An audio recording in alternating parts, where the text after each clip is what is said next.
Write the world-changing book that will help grow your personal brand and your business as it makes the world a better place. Welcome to the Author's Corner, hosted by Robin Colucci. Every episode, we bring you some of the most successful authors, as well as other industry experts, to share some inspiration, motivation, tactical strategy, and fun. We'll also talk about the challenges and trends in the publishing industry. Don't get stuck in the idea phase. Join the Author's Corner today. Start writing the book you've dreamed about.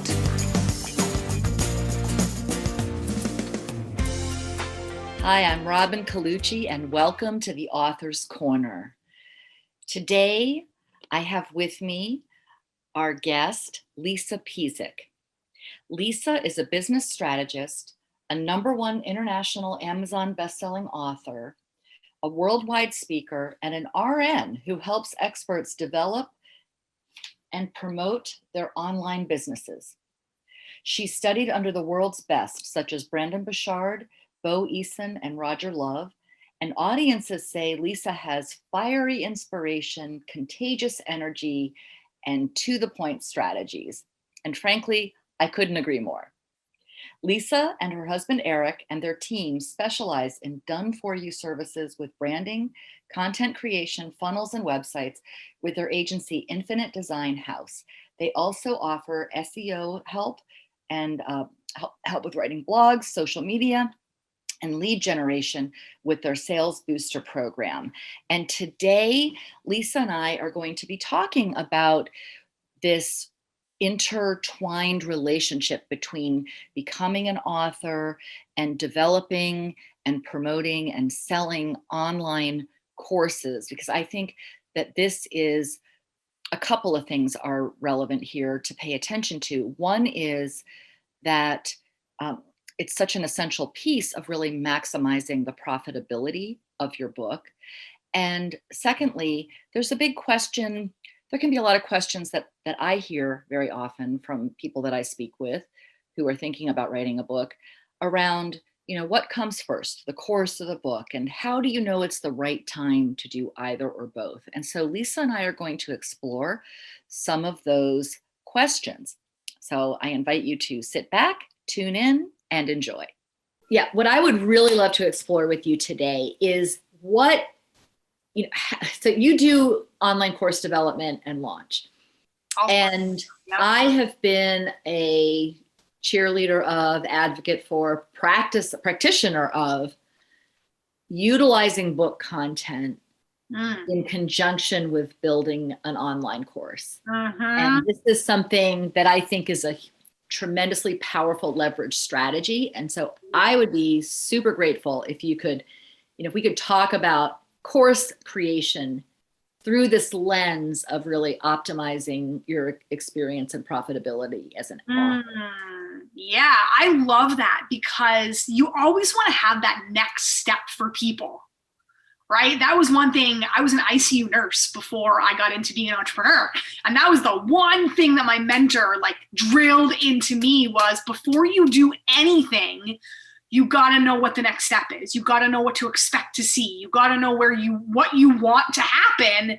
And then if that doesn't, you go, uh-oh, okay, why did that happen? Redirect. So I feel like a course is really a next step for that person who comes in, they read your book, they love the content. Where it gets a little wry is where everybody wants to take them 100 steps ahead instead of that right next step. So with a course, it's very detail oriented in that they come in looking like this, and by the end of their course, they look, feel, have, be, do this. A membership, you can flow and take them on a journey, and month to month you're teaching them, and a course has a very defined outcome. So sometimes people will say, well, great, I have 7 concepts in my book. I'm just going to create a 7-module course. And I'm like, wait. Now, is that too much dang information? Could that be 7 courses on their own?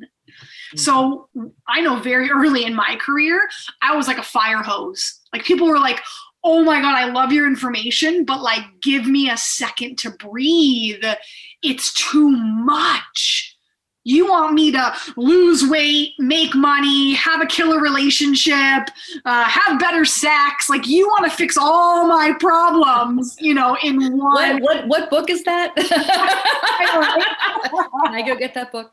Right? That's the DIY. And I want to pause here and insert some insight, because I think that what you're saying is so important for authors to hear, right? Because if there's one tendency that authors have, it's to try to over deliver. Mm-hmm. Right? And there's this feeling, there's this pressure, internal pressure, by the way, that if I'm going to offer it, I've got to give them everything. I've got to give them all my best. Yep. Yeah. And you're saying something quite different.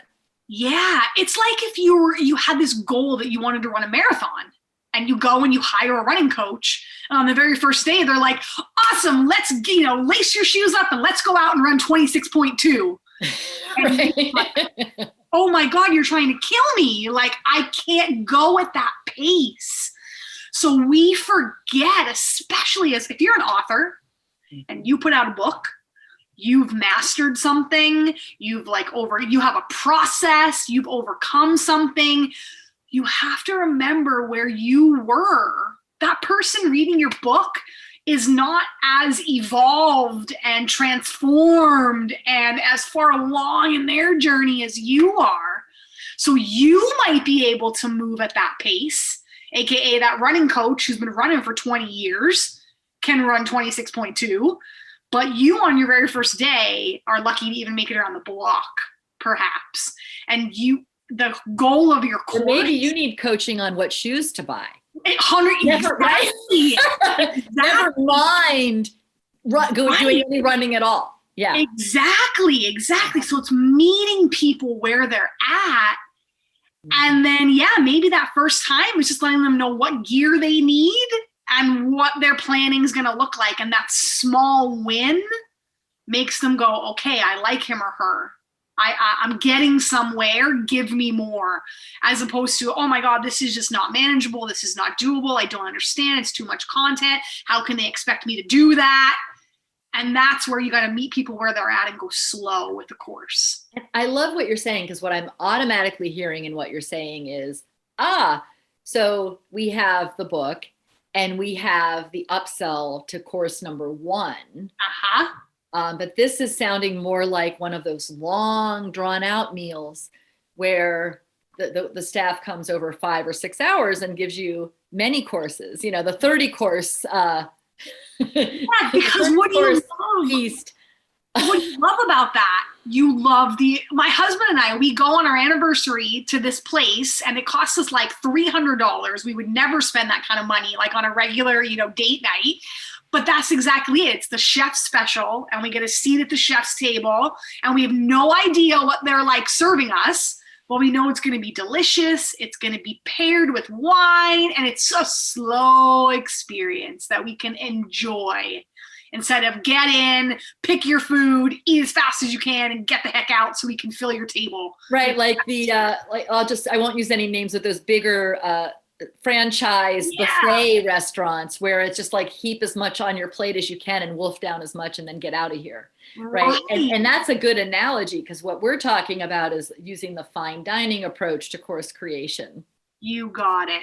And because I also, something I'm sniffing out here as I'm listening to you is the idea of the upsell, right? So buying a book is a $20 commitment-ish. Yep. And so that's a great entry point to create a relationship. And for those of you writing books to grow your business, this might be the most important hour of your life this year, right? So listen up, because so you have that book, building that foundational relationship, building that intimacy with the reader. Yeah. Then you have this next step of a appetizer course, not trying to give them the entire meal in one course. And so how do you look at this, Lisa, in terms of course creation? And do you look at it as like a graded stairway up the ladder of upsell, or do you look at it more as a level field where you're just giving them incrementally, getting them farther down the road? Or do you look at it as both? I'm very curious to hear what you have to say. That's an awesome question, because it really does depend on you and your business and your expertise and what you're able to do. And it's really about you and how much you have to give as that author. But I always think there's, three buckets of people. There's always somebody who's going to want, like, I don't want to say the lowest of the low, but like they're just not sure. They want to get in. They want to see. That's like the book, right? Like it's a $20 no-brainer. I'll buy it. If I don't like it, I'll pass it on to someone else. If I love it, I'll see what else you got. Then there's always that middle range people who want to go deeper. And chances are, if you put out a great book and somebody finishes it, they're your best course students, because they put in the time to actually start and finish it. So you've already warmed them up that they're with you. They'll go with you where you want them to go. So then there's always that middle range, which can be a course, a group coaching program, an event, a virtual event, a live event, back when we can do that. Right. And then, like, who knows when that's going to come around again? Hopefully sooner than later, because God, I miss people in person. Okay, I'm right there. And you always have those people that don't want to be with the masses. They want that one-to-one experience. They want high ticket. There are just some people, when you're like, what shoe store do you want to go to? Some people will say, I want well, not to name names, but again, some people will be like, I want, this very, common place. And other people are like, I want the place on Rodeo Drive. Right. I'm going to Rodeo Drive to get my shoes. I'm going to the local, whatever, mom and pop shop here to get my shoes. And you're always going to have those kinds of people. So, well, and I think the distinction too is also about like the level of service, right? So there's, it's fine with me if I go try it on in the aisle. Yeah. With everybody else who's clamoring in the aisle. But other people are looking for that experience where they're going to sit down and someone's going to bring them a bunch of selections and they're going to have that opportunity to choose from there. And they're going to have somebody who's an expert advising them on the fit, advising them on the look and everything else. Yeah. And it also depends on, I think, a really important piece that we forget in business, because the messaging is always serve your audience. It's all about service. It's all about being there for them. It's all about providing solutions. That is very true. But it's also about you in your business. Some people don't want to do one-to-one. They don't want to give that much time to people. Some people don't want to run group coaching programs. And I remember I had an opportunity very early in my speaking career to get into the circuit and be on some of the biggest stages, and, was this amazing opportunity. And my son was 2 years old at the time. And at first I was like, oh my God, like I'm going to get on the circuit and I'm going to be here and I'm going to be there and I'm going to, the glitz and the glamour was like, ding, ding, ding, amazing.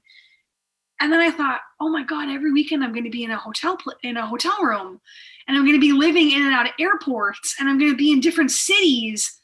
When am I going to see my family? When am I going to see my little boy? I don't want to miss putting him to bed at night and reading him stories. And I don't want to get a phone call that he said this word or did this funny thing, and I wasn't there. Yeah. So I thought, that's a great opportunity, but it's not the right opportunity for me right now.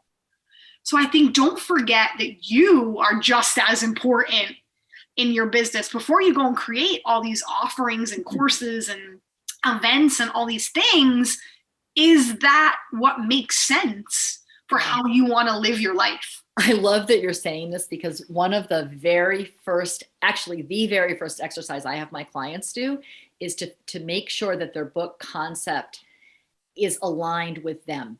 Yeah. Is it aligned with how you want to be known? Is it aligned with the activities that you want to be doing to promote your book? And this is exactly what I'm talking about. Like, your story is the best illustration I've ever heard of this point, because what so many authors do, and I would imagine probably course creators as well, is they just get so into sharing the information. They don't think about the mechanics. They don't think about, how am I actually going to use this content? in what context am I presenting it? And is it a automated click and buy, plug and play, and you never see me again? Right. Or is it a high touch, introduction that's set up as an upsell to six-figure programs, exactly, six-figure private programs? Because it will color every aspect of your book content. Yes. It will color every example you use, because you don't want to use a bunch of examples of you doing things with people you don't want to do anymore. Exactly. There's nothing worse than like building it and getting to the top of the mountain and realizing you're on the wrong mountain. You're like, oh my God, this is not where I wanted to be. Right. You have all these people super excited to hire you privately, and then you're like, I don't do private coaching anymore. It's like, or people say like, put that in the book and put this. And I always say, life can change like this. Mm-hmm. That you just be careful if you're putting that, book me for private coaching, like right in the book, because something might happen and you don't want to do that anymore. Yeah. And you definitely don't want to say that in the book, right? You never want to be that direct in your sales with the book. But if you use a lot of examples of people that you've coached privately and you don't want to do that anymore, maybe you need to build the course before you write the book. Totally. Right. So that you can use examples of people who took your course, yes. as ways to illustrate that your methods work versus your private clients, as an example. A lot of people love the bundle too. Like I've seen a lot of people, they don't even offer the book as a one-off. Yeah. They have it as like a $300 or a $200 package or $500, whatever you price it at, depending on, well, we can get into that if you wanted to, how you price things. But depending on what you price it, they don't even have that option necessarily to just buy the one-off book. You want them to go deeper with you, and you sell it as a bundle. And that's a way to get students, to give them more value and really get them in there and get them reading that book and doing your course, is when you have it as a bundle. Yeah, that's a great idea. And what do you think? Do you have any preference when you're working with people, when you're working with authors?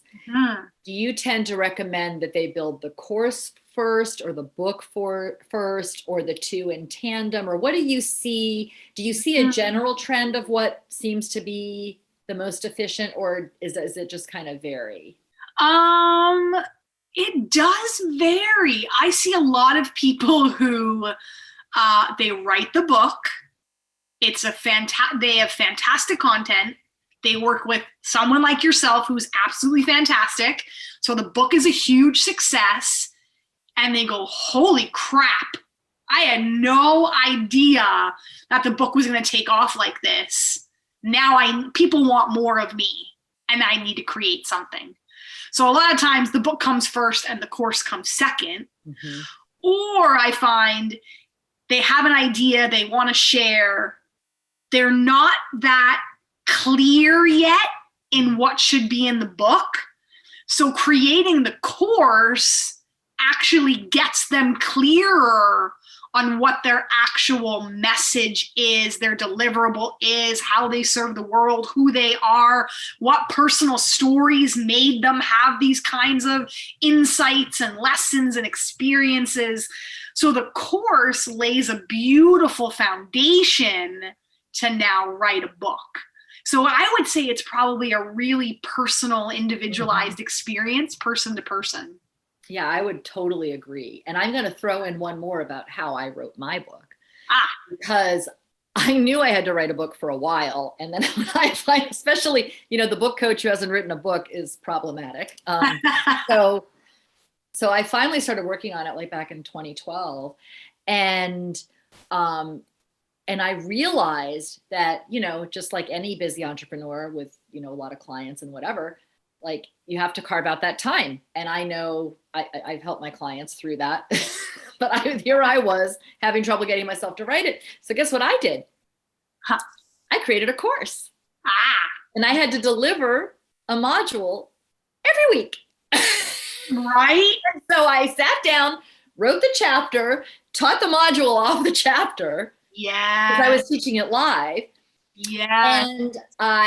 And I finished writing my book from that point, in 4 or 5 months. And And I made $56,000 in selling course admissions and upsells after the course to private programs. Yes, that's it. I think the biggest thing there is you took action and you started. Mm-hmm. Again, don't get too hung up on it's like the chicken or the egg. What do I do first? The book or the course or the book? Do something. Start with one and it will morph into what it's meant to morph into. Yeah, that's awesome. Awesome. Yeah. I love that. So you had started to say something that I got excited about, and now, of course, I wanted to ask you about it. I hope to God I can remember it.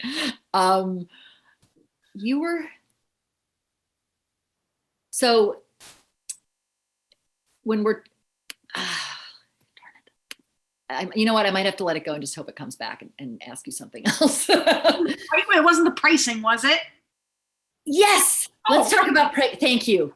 You're welcome. Bless you.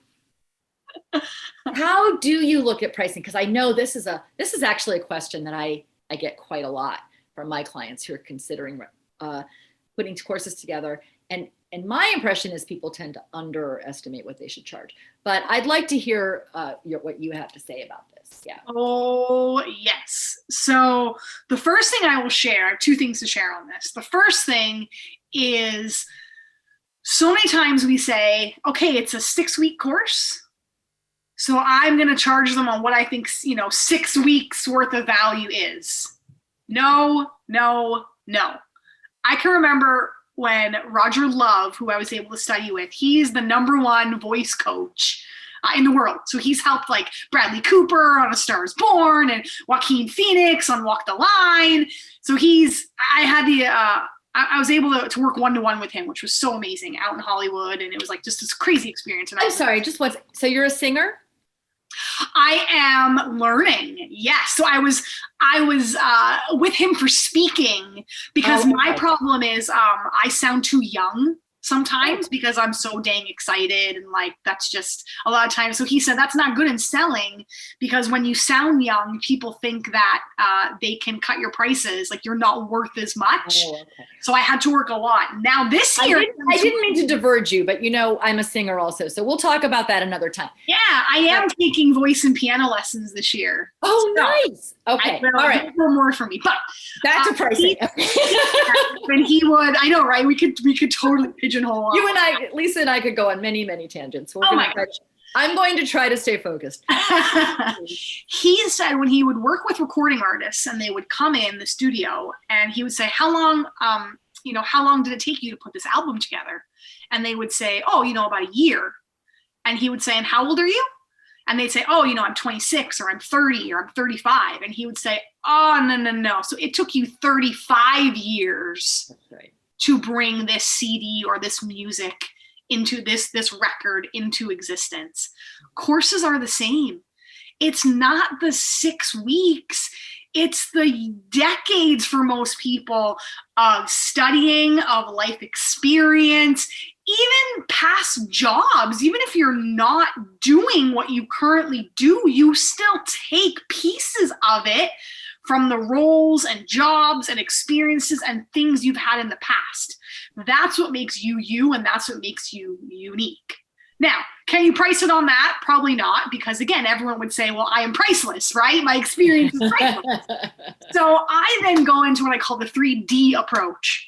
The 3D the first approach. D is the duration. So you do look at how long.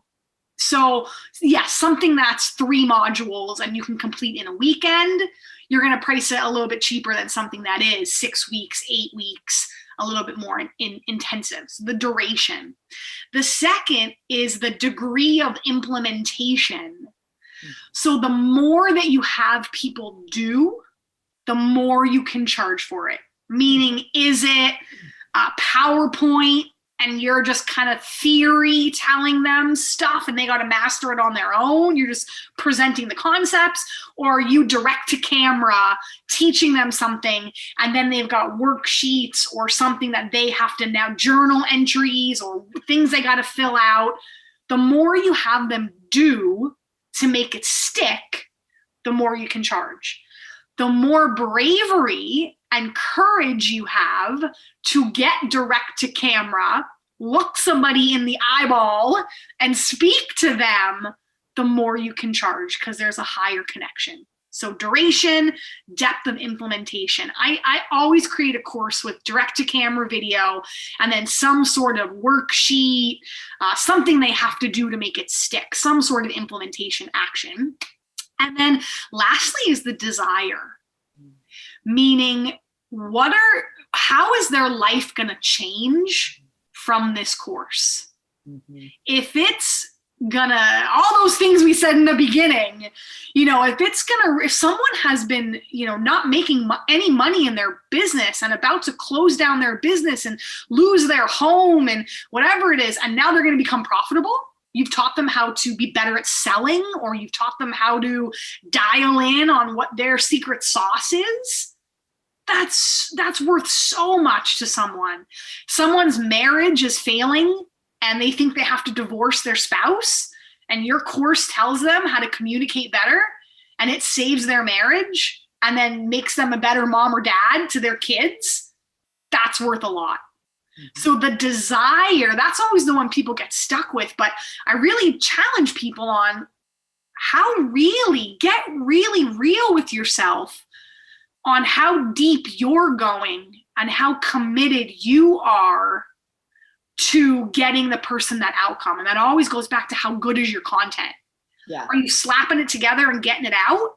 Mm-hmm. Or are you really intentional about the way you're teaching and the stories you're telling and the way you're showing up to really get that person to dig in and do what you're asking them to do so they get that result? So when that desire is there, it's like when there are no other options and their business is on the line, their butt is on the line, and your course is the solution, you can charge a lot more for that.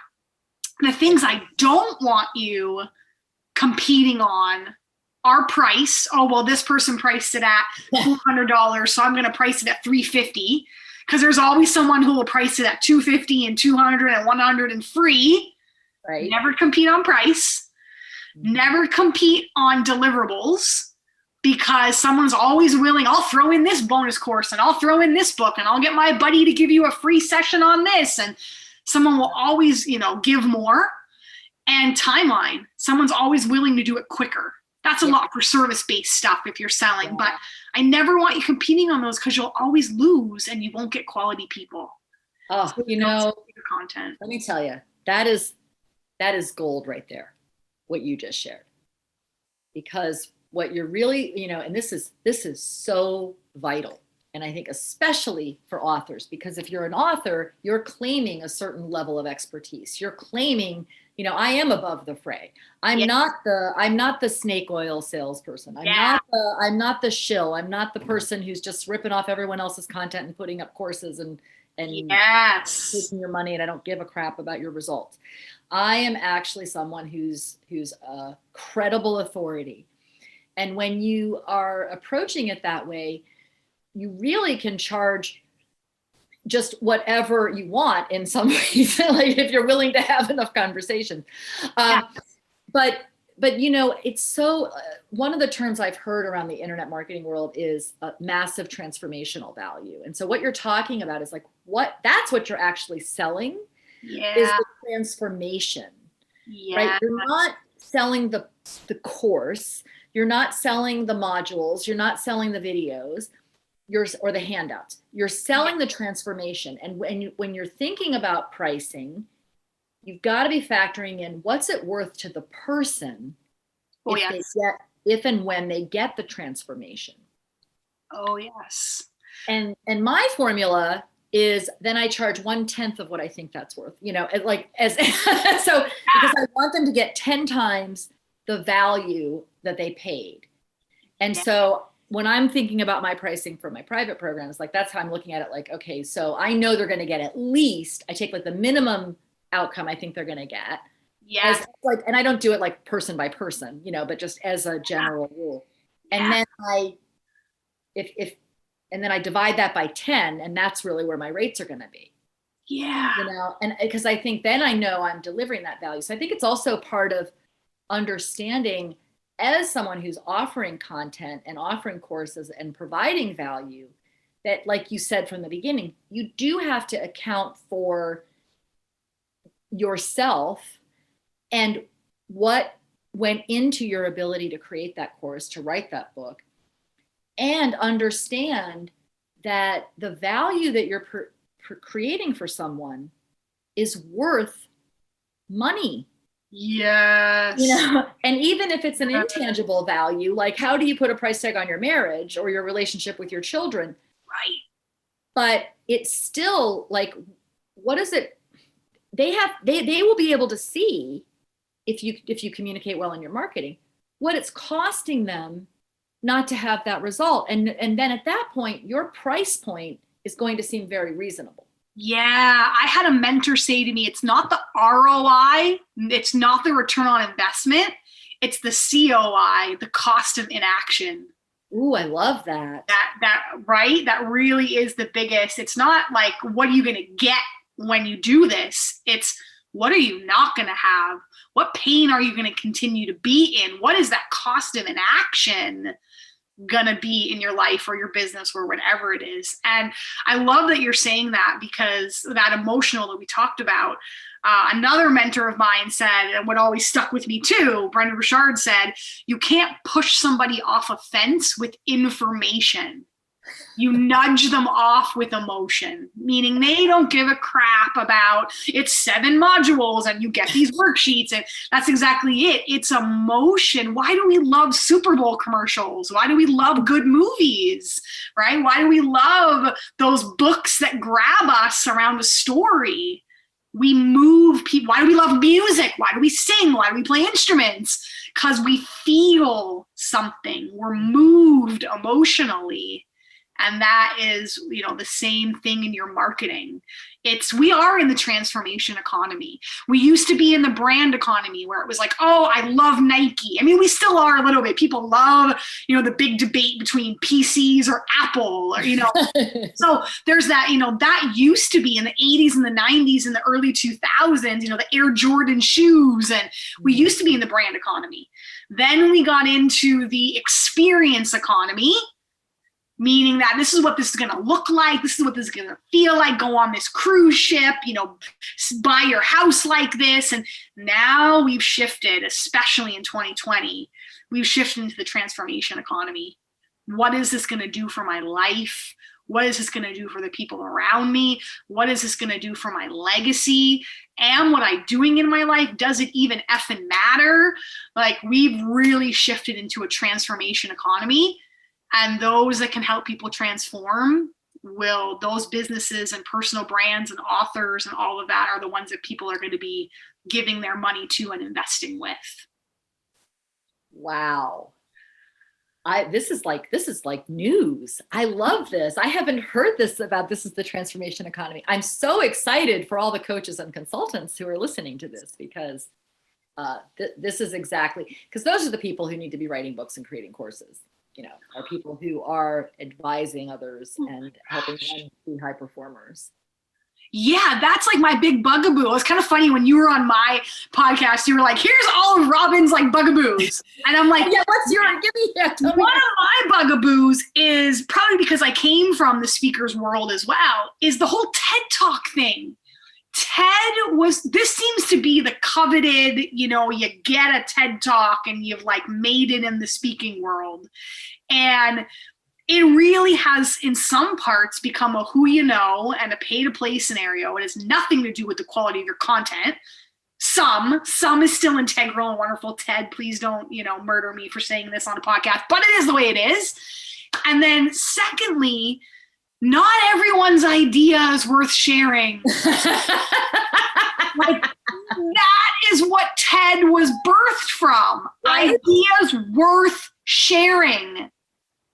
It's like you said, where I'm like that bugaboo of everyone's like, everybody has a story and everybody should write a book. What?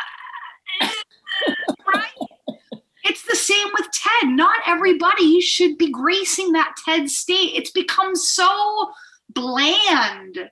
instead of really like, wow, that is a phenomenal story. That is a innovative, exciting idea. That is a groundbreaking new age. Let's get behind this, kind of thing. And I'll tell you, the other misconception, maybe this happens with books too, is people say, I'm going to get on that TED stage and then my business is going to blow up.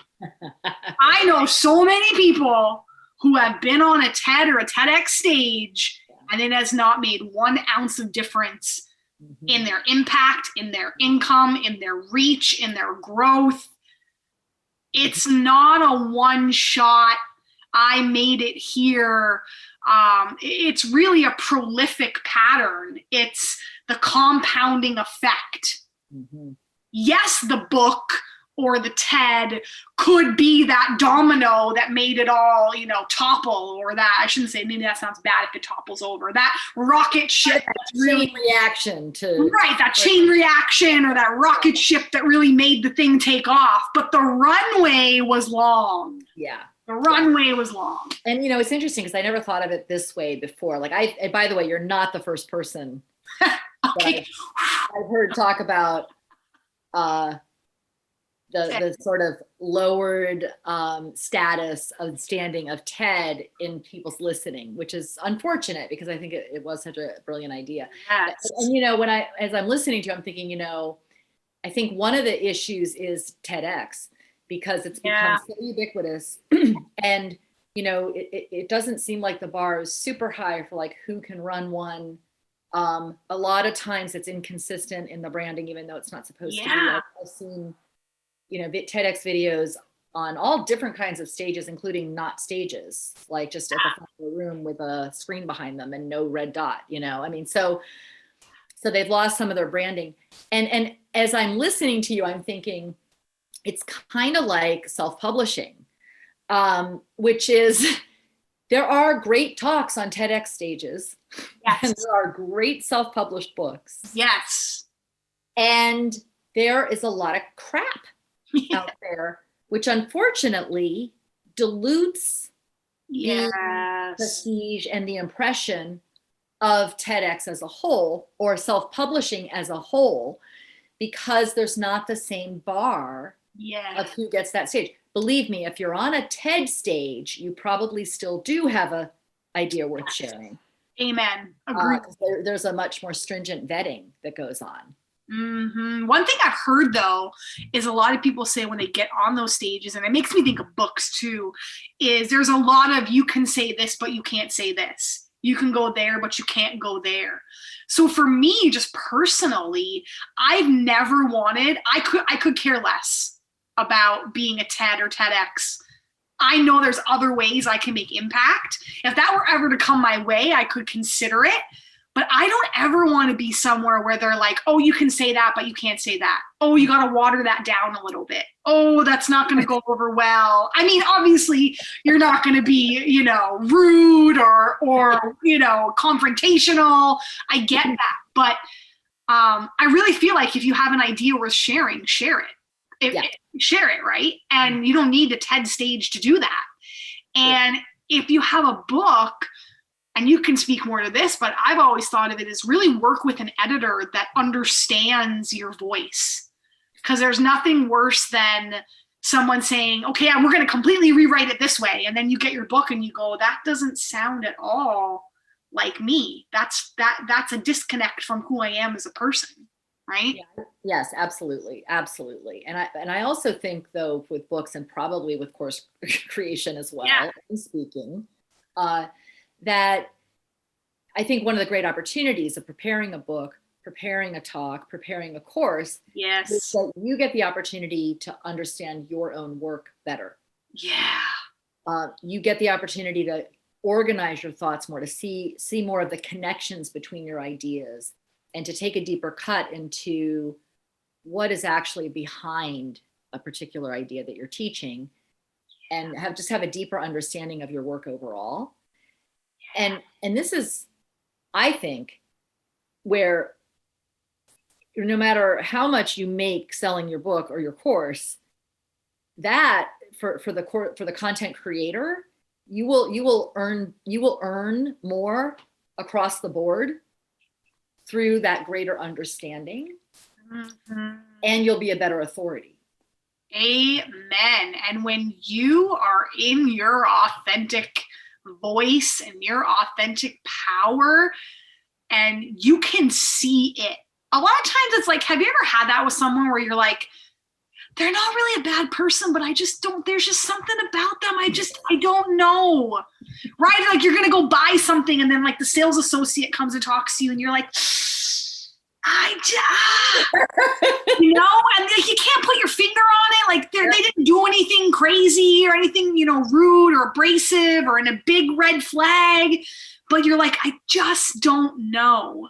Mm-hmm. And that's usually when someone is trying to say it like someone else has said it, present it like someone else is presenting it. They're not in their own authentic power. Or they're not speaking from their own experience or speaking from what they've read someone else say. That's a big one. Yeah. So I want to take a leap here because as we're talking, I'm thinking of, you know, I think one of the biggest challenges, I know this is true for authors. And since we're talking about authors who are doing content creation and course creation. Yes. You know, I've seen this over and over. I've done this myself, right? Great at creating content, outstanding content, excellent content that remains the best kept secret. Because there's the launch and the promotion, the marketing of it. And I'd love to have, you know, before we run out of time today, speak to us a little bit about that, because I think that for so many of our listeners, because, you know, if you're a writer, you're probably introverted. And even if you're not a writer, you know, not everybody feels at home in the marketing space. Yep. So talk a little bit about this piece, because really, no matter how great your course is, if no one knows about it, it's not going to transform anything. Yeah, I always think of your course and probably your book. It's like your baby if you have kids. I don't know what I had on my phone before I had a child and pets and all of that, but it's like if you scroll through my pictures, every single photo is either my husband, my cats, or my kid. Like it comes up in conversation. It is my life. And well, you brought this up actually on my podcast, which is if you don't love it and you don't want to talk about it, like you said, if you're not proud of your book, that really stuck home with me when you said, if you're not proud of your book, you got to figure out what you want to do with that, right? It's the same with your course. If you're not, I'm not saying it has to be perfect because nothing is ever perfect. Mm-hmm. Don't worry, even a course, that's why you see version 2, version 3, version 4. Nothing is a written off, done, signed, sealed, delivered. But you have to love it and you have to believe in it. So many times we want the validation and the approval of, is this good? Is anybody even gonna like this? That's a sign that you don't like it and you don't think it's good. Well, so or you're just a perfectionist and terrified. I want to, because I know a big stop for people is like, well, I'd love to create a course, but I have no idea how I'm going to get people excited about it. And I know this is like a whole, like, we have to have at least I'm trying to think of a quick, I'd love to, I got it. To tell people, Yeah, I got it. Bring people along in the journey. So many times we want to tell people when it's launched, hey, I have this course that's available, buy it. We get behind when we feel like we have this back, you know, seat, pulling back the curtain kind of view. Like I have my clients if they choose to do hair, like some clients choose hair and makeup and in the studio, I'm like, take a video of that. Like, hey guys, here I am. I'm shooting a module on, you know, X, Y, and Z today. I'm in the studio. Here's my videographer, Jane, say hi. Here's my lovely makeup artist that did this. Take people and show them what you're doing. I want to go reshoot my course now.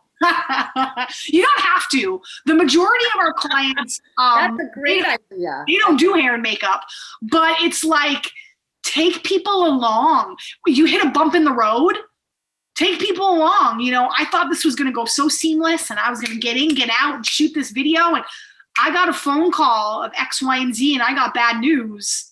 But guess what? I had to get my butt in the studio to film this content. Here's how I changed my mindset. Here's how it's an opportunity to teach, because we know education-based marketing, when you teach, again, you solve problems, people come with you. But someone then feels like, could you imagine if they put out a behind the scenes of like a big movie and Right. you got to see little bits and pieces of this movie being made? Like a teaser almost. Well, I'm happy when that movie comes out. You're like, oh my God, I want to see how this thing played out. Yeah. I want to see how this came together. Right? That's why they do the preview and the trailer. And you know what I love too, and what you're saying, which is so brilliant, is that it's also like you get to show people who you're being in your transformation.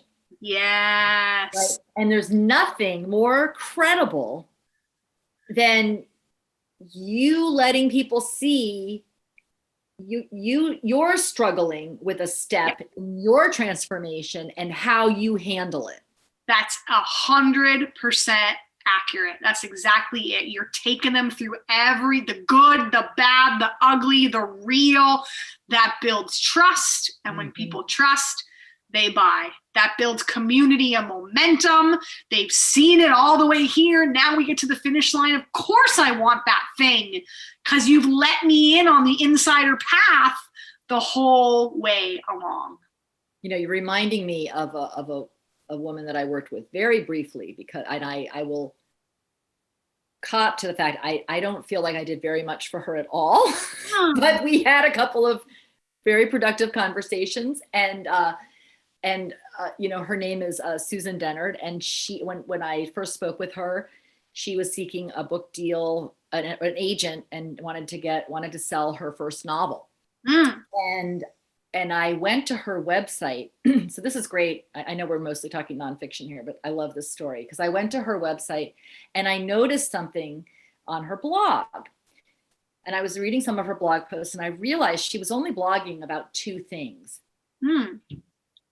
And she was blogging reviews of new books in her genre. And she was blogging about her process. Yep. And I was like, this is genius. Yep. It's genius in two ways. And you can take this, by the way, listeners, for nonfiction. It was genius in two ways. One is she was helping Google help people who like her genre, Yep. paranormal young adult fiction, people who like her genre would now find her website along with Publishers Weekly and Kirkus and whoever else was reviewing the book, because Google is the great democratizer in this way. Yeah. And so her reviews would come up and she could attract people who like her genre, which is very difficult to figure out with fiction. Yes. But again, you could use this for a business book. You could use this for a relationship book. People are still looking for those books. So brilliant. And sharing her process did what you're saying, brought people in and created this base of an audience who was eagerly anticipating her first novel, Something Strange and Deadly, which was published by Harper Teen as part of her 3-book deal. Yeah. Her very first, by the way, when she finally, I told her, I said, you're ready, send your stuff to agents. She sent it to 4. She got all 4 agents she sent it to wanted to represent her. She picked one and she got a 3-book deal. Woo! Harper Teen, and became a New York Times bestselling novelist. So, hello, but I got to tell you what I didn't there. And I was like, are you doing anything? No, I just do this, but I do it consistently.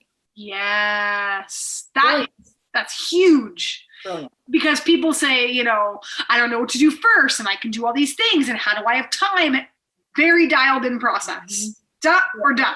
And I know, and I've seen like firsthand the evidence what you're talking being accurate, because she shared about her process, good writing days, bad writing days, times she felt discouraged, times she was excited, and people were, you know, ready and excited and waiting for her book. It makes you human. That is the human experience that we all go through, and we want to do business with people who are human. We don't want to do business with magical unicorns that seem untouchable.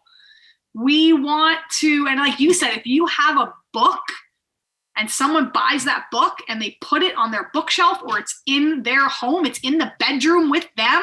That's right. That is such a personal human experience. So let people see you. Take people along in that process. That always, always wins one way or another. Even if it's not buying the book or buying the course, they refer someone to you. They keep downloading and digesting everything you put out. And maybe they're one of those people that want that big high-end thing if you're going to pitch it. And you pitch some $30,000 mastermind and they're like, I'm in, because that video when you were saying that you had the worst day ever and you thought you were going to pack it in, but you still finished the book, I knew how committed you were to helping me with my dreams. So I want to go all the way with you.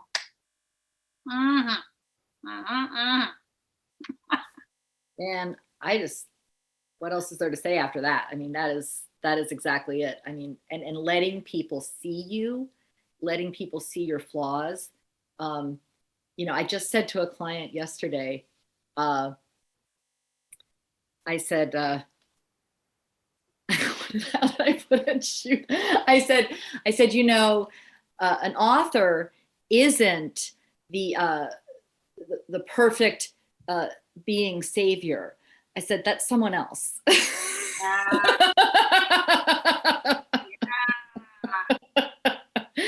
And you don't have to hit that bar. You just need to be your best. And show them that part of being your best is just being authentic with the struggles and the challenges that you faced, that you continue to face, that you are a work in progress. And there's no expectation. As a matter of fact, it's very annoying to read a book by or listen to a course by someone who thinks they've got it all figured out. Yeah, because the first thing we do is called BS. Our brain instantly wants to go to, nope, I'm going to find it's like with your kid, when you're like, go brush your teeth and they don't want to, they'll find every reason why they don't got to go brush their teeth. They will take it like a jury to the stand. Like, it's the same. When someone is so perfect, your brain wants to find the reason why they're not. And that's wasted energy. Whether you're just vulnerable and real, they love you right away because there's no barrier. There's no wall. They're right in there with you. Yeah. Yeah, and you're showing them that you're not perfect and you got the result. Exactly. So they can too. Exactly. Oh, what a good question.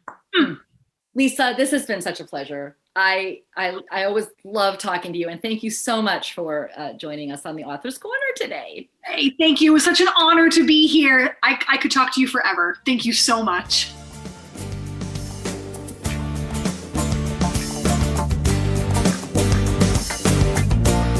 Thank you for tuning in to another amazing episode of The Author's Corner. You're one step closer to writing the world-changing book you've dreamed about for years.